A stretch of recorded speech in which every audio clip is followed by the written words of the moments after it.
Hello दोस्तों, स्वागत है आपका हमारे परिवार पाठशाला एकेडमी में। दोस्तों, आप लोग का कल जो भी क्लास 9th के होंगे बच्चे, वो उनका कल सोशल साइंस का एग्ज़ाम होने वाला है मेरे प्यारे बच्चों। तो उसके सभी ओरिजिनल पेपर आप लोग के पास सभी तरीके से दिए जा रहे हैं मेरे बच्चों। और अभी हम लोग लेकर आ चुके हैं सोशल साइंस के जो ओरिजिनल पेपर हैं, उसको हम लोग अभी लेकर आ चुके हैं, ठीक है। तो सभी लोग इस प्रश्न को देख कर जाएंगे ताकि वो बहुत ही अच्छे तरीके से अपने क्लास में लिख पाए, ठीक है। सभी लोग ध्यान से सुनेंगे। क्लास 9th मंथली एग्जाम का दिसंबर में जो होने वाला है मेरे बच्चों, उसका आप लोग को क्वेश्चन हम देने वाले हैं, आप लोग को बताने वाले हैं। ऑब्जेक्टिव और सब्जेक्टिव दोनों क्वेश्चन आंसर हम लोग अभी देखने वाले हैं। विषय कोड आप लोग को देखने को मिलेगा 111 विषय कोड रहेगा, 50 नंबर का। और 2.5 घंटा का आप लोग को समय दिया जाएगा बच्चों, ठीक है। तो आइए हम लोग जल्दी से शुरू करते हैं, क्वेश्चन को देख लेते हैं, ठीक है। चलिए, आपको देखने को मिलेगा खंड ए देखने को मिलेगा सबसे पहले मेरे प्यारे बच्चों, ठीक है। चलिए, तो इसी में हम लोग को ऑब्जेक्टिव क्वेश्चन देखने को मिलेगा। और कितना क्वेश्चन रहता है आपको पता ही होगा मेरे प्यारे बच्चों। कितना क्वेश्चन रहता है तो आपको पता होगा, 30 क्वेश्चन रहता है उसमें। कितना बनाना रहता है? 15 क्वेश्चन बनाना रहता है, ठीक है। चलिए बच्चों, सभी लोग ध्यान से सुनिएगा। तो चलिए शुरू करते हैं। तो देखिए, पहला प्रश्न आपके सामने है, सभी लोग ध्यान से सुनेंगे।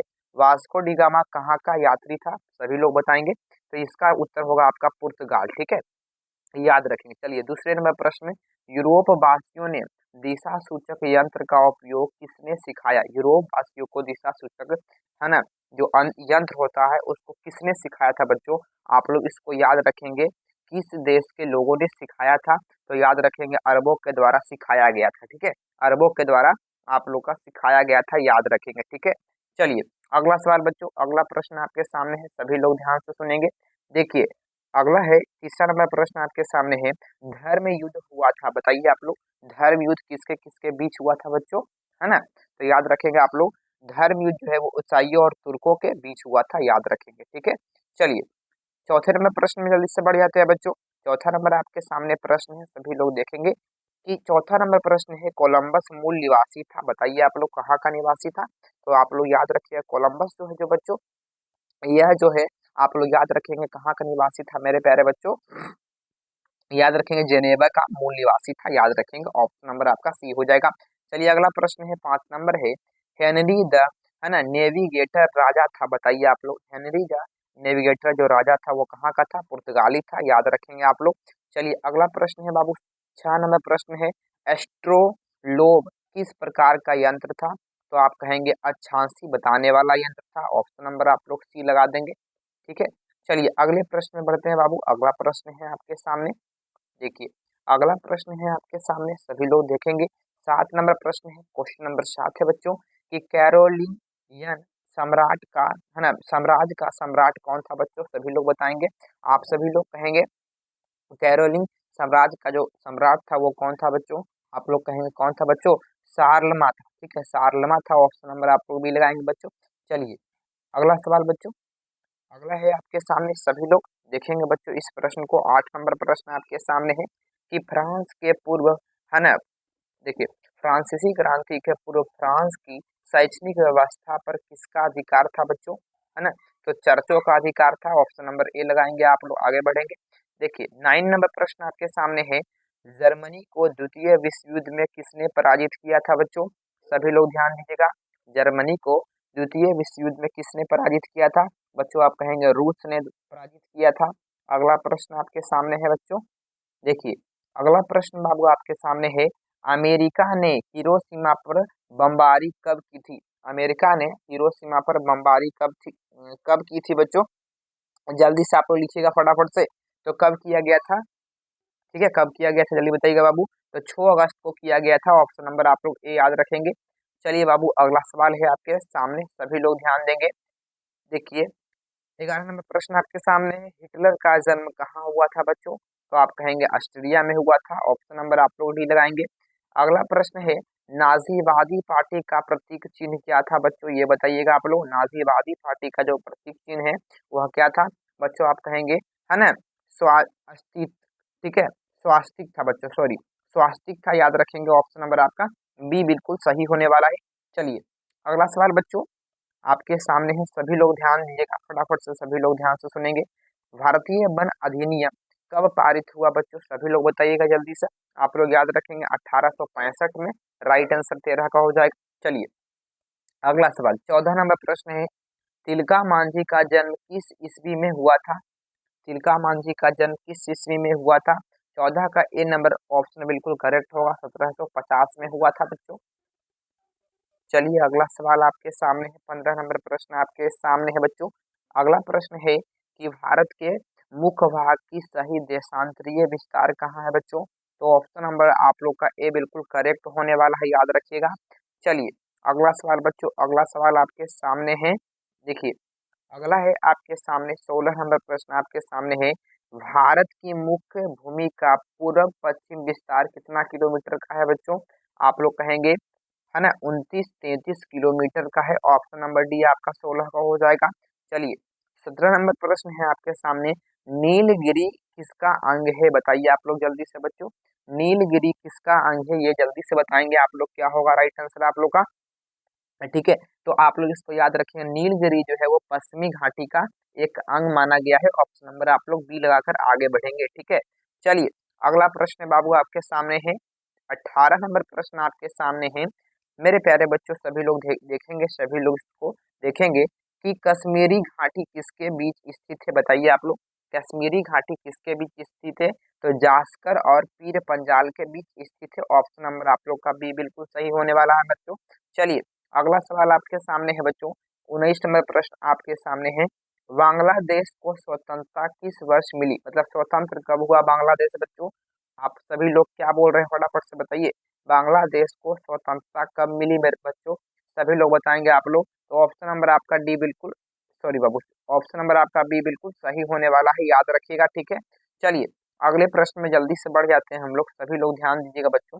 अगला प्रश्न है, देखिए अगला है आपके सामने है, मानचित्र की दूरी को है ना मापनी में कैसे जाना जाता है? ठीक है, मापनी में कैसे जाना जाता है ये बताइएगा जल्दी से बाबू, क्या होगा आपका राइट आंसर? ठीक है, तो आप लोग याद रखिएगा, अंश के रूप में मापा जाता है, याद रखेंगे आप लोग। चलिए 22 नंबर प्रश्न है बच्चों, क्षेत्र में जाकर इकट्ठे किए गए आंकड़ों को क्या कहा जाता है? ये बताइए आप लोग, क्षेत्र में जाकर इकट्ठे किए गए जो है ना, इकट्ठे किए गए जो आंकड़े होते हैं उसको क्या बोलते हैं हम लोग, जल्दी से बताइए बच्चों। आप कहेंगे प्राथमिक आंकड़ा कहा जाता है उसको, ऑप्शन नंबर बी होगा।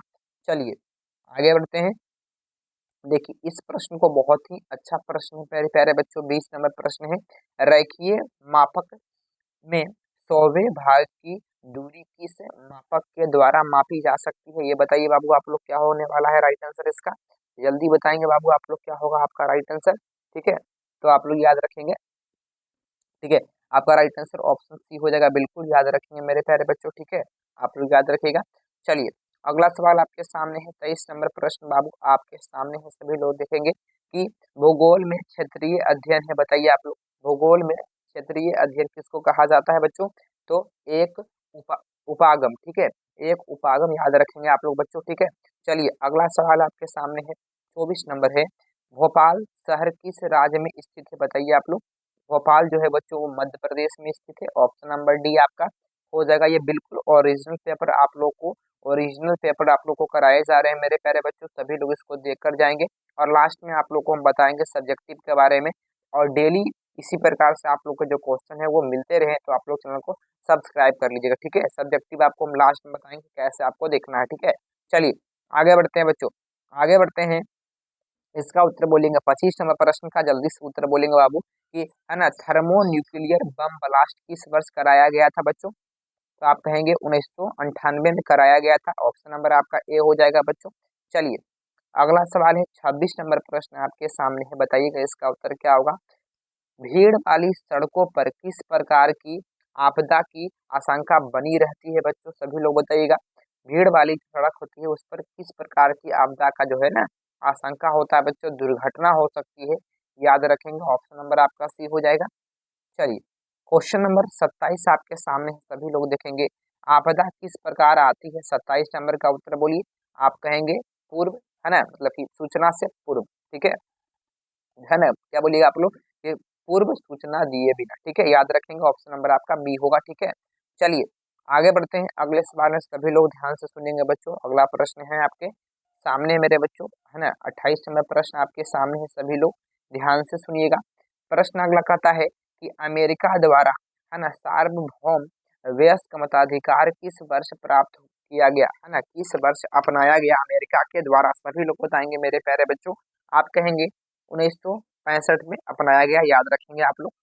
चलिए 29 नंबर प्रश्न है, चिली में सैनिकों द्वारा किए गए, है ना, सल्वाडोर आयेदे के शासन का तख्ता पलट कर दिया गया था। बताइए आप लोग कब कर दिया गया था, ठीक है, कब कर दिया गया था, ये जल्दी से बताइए बाबू। आप लोग क्या होगा राइट आंसर आप लोग का, तो आपका राइट आंसर हो जाएगा, देखिए 29 का आपका राइट आंसर होगा 1973, बिल्कुल करेक्ट होने वाला है, याद रखेंगे आप लोग। चलिए अगला सवाल बच्चों, अगला प्रश्न है बाबू आपके सामने कि पोलैंड में जनतंत्र की, है ना, स्थापना से पहले कौन सी स्थिति नहीं थी। बताइए आप लोग क्या होगा, कौन सी स्थिति वहां पर नहीं थी, ये बताइएगा आप लोग जल्दी से, ठीक है। तो इसका राइट आंसर होगा जनता को अपनी सरकार को चुनने की स्वतंत्रता नहीं थी इससे पहले, ठीक है। तो बच्चों आप लोग को हम 30 क्वेश्चन करा चुके हैं, आप लोग को बना रहता है सिर्फ 15 क्वेश्चन बना रहता है बच्चों। हम डबल क्वेश्चन आप लोग को करा चुके हैं बच्चों। अब हम लोग बढ़ते हैं सब्जेक्टिव की ओर। आप लोग सब्जेक्टिव के बारे में किस प्रकार से आप लोग प्राप्त कर सकते हैं सब्जेक्टिव को, है ना। चलिए आइए बढ़ते हैं सब्जेक्ट, है ना, सब्जेक्टिव में बच्चों, ठीक है। चलिए तो इसी प्रकार से आप लोग को क्वेश्चन देखने को मिलेगा बच्चों, और इसका आप लोग स्क्रीनशॉट लेकर रख सकते हैं, ठीक है बच्चों। इसी प्रकार से आप लोग लिख सकते हैं। देखिए तो प्रश्न है आपके सामने बच्चों, सभी लोग ध्यान से सुनिएगा। प्रश्न है कि प्रथम विश्व युद्ध का तात्कालिक कारण क्या था। ये आपसे प्रश्न पहला पूछ रहा है, प्रथम विश्व युद्ध क्यों हुआ था बच्चों। आप कहेंगे प्रथम विश्व युद्ध का तात्कालिक कारण ऑस्ट्रिया के राजकुमार आर्कड्यूक फ्रांज डिकेन का, जो है ना, और उसकी पत्नी की 28 जून 1914 को क्या किया गया था, है ना, हत्या कर दिया गया था। इसके कारण ही क्या हुआ था बच्चों, है ना, प्रथम विश्व युद्ध हुआ था। इस प्रकार से आप लोग लिख दीजिएगा इतना बच्चों, तो आप लोग का बिल्कुल बहुत ही अच्छे तरीके से नंबर मिल जाएगा बच्चों, ठीक है। चलिए आगे बढ़ते हैं। अगला सवाल आपके सामने है, अगला प्रश्न आपके सामने है, लो, है ना, रोम, बर्लिन, टोक्यो धुरी क्या है। बताइए आप लोग, है ना, धुरी क्या है ये बताइए आप लोग, क्या होगा आपका राइट आंसर। तो है ना, रोम, बर्लिन, टोक्यो धुरी जो है ये है द्वितीय विश्व युद्ध से पहले इटली, जर्मनी और जापान के बीच बना एक सैन्य गठबंधन था। इसको हम लोग क्या बोलते हैं, एक्सिस पावर्स कहते हैं, ठीक है, कहा जाता है। इस प्रकार से आप लोग इसके बारे में लिख दीजिएगा, आपका बिल्कुल अच्छे तरीके से नंबर दे दिया जाएगा, ठीक है, बिल्कुल अच्छे तरीके से नंबर दे दिया जाएगा। देख लीजिए आप सभी लोग। देखिए तीसरा नंबर प्रश्न आपके सामने आ चुका है, देखिएगा बच्चों क्या है तीसरा नंबर प्रश्न। संविधान के अर्थ को स्पष्ट कीजिए, मतलब संविधान के बारे में आप लोग बताइए बच्चों। तो संविधान का अर्थ ये होता है एक लिखित और मौखिक दस्तावेज होता है जो किसी देश के शासन, कानून और मूलाधिकार को निर्धारित करता है। नागरिकों के, है ना, अधिकारों और कर्तव्यों के बारे में उसमें बताया गया है।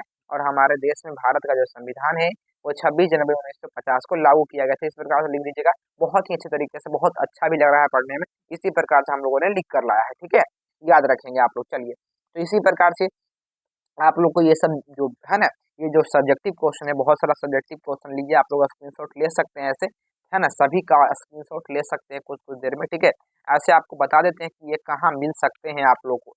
देखिए 55 नंबर प्रश्न का ले लीजिए आप लोग, 6ठे नंबर प्रश्न का ले लीजिए, 8वें नंबर प्रश्न का ले लीजिए आप लोग, ठीक है।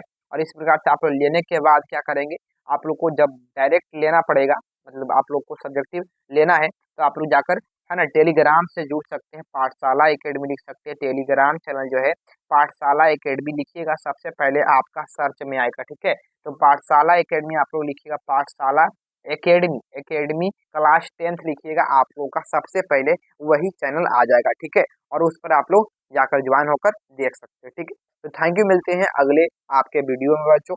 और आप लोग का कल साइंस भी है बच्चों, तो इसलिए आप लोग को हम जरूर आप लोग को देने का प्रयास करेंगे, ठीक है। थैंक यू मेरे बच्चों, ठीक है, थैंक यू। और सभी लोग चैनल को सब्सक्राइब जरूर कर लीजिएगा।